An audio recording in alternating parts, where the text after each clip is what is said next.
ಕೊನೆಗೂ ಎಚ್ಚೆತ್ತ ಕೇಂದ್ರ ಸರ್ಕಾರ ಲೋಕಪಾಲ್ ಮಸೂದೆ ವಿಚಾರಕ್ಕೆ ಸಂಬಂಧಪಟ್ಟಂತೆ ಅಭಿಪ್ರಾಯ ಸಂಗ್ರಹಕ್ಕೆ ಕೇಂದ್ರ ಸ್ಥಾಯಿ ಸಮಿತಿ ಮುಂದಾಗಿದೆ.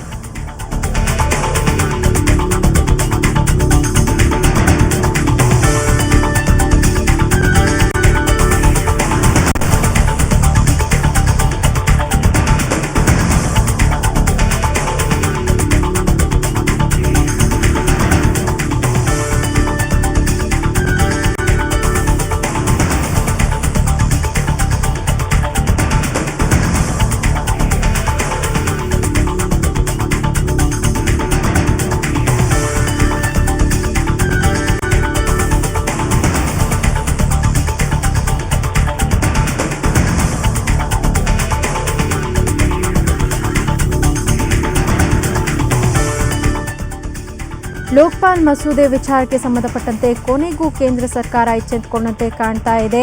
ಲೋಕಪಾಲ್ ಮಸೂದೆ ವಿಚಾರಕ್ಕೆ ಸಂಬಂಧಪಟ್ಟಂತೆ ಅಭಿಪ್ರಾಯ ಸಂಗ್ರಹಕ್ಕೆ ಕೇಂದ್ರ ಸ್ಥಾಯಿ ಸಮಿತಿ ಮುಂದಾಗಿದೆ. ಸೆಪ್ಟೆಂಬರ್ 4ರಂದು ಸ್ಥಾಯಿ ಸಮಿತಿಯ ಒಂದು ಸಭೆ ನಡೆಯಲಿದೆ. ಒಂದು ಸಭೆಯಲ್ಲಿ ಅಭಿಪ್ರಾಯ ಸಂಗ್ರಹಕ್ಕೆ ಆದ್ಯತೆಯನ್ನ ನೀಡಲಾಗಿದೆ. ಅಣ್ಣಾ ತಂಡದಿಂದ ಅಭಿಪ್ರಾಯ ಹಾಗೂ ಸಲಹೆಗೆ ಪ್ರಮುಖ ಆದ್ಯತೆಯನ್ನ ನೀಡಲಾಗಿದೆ.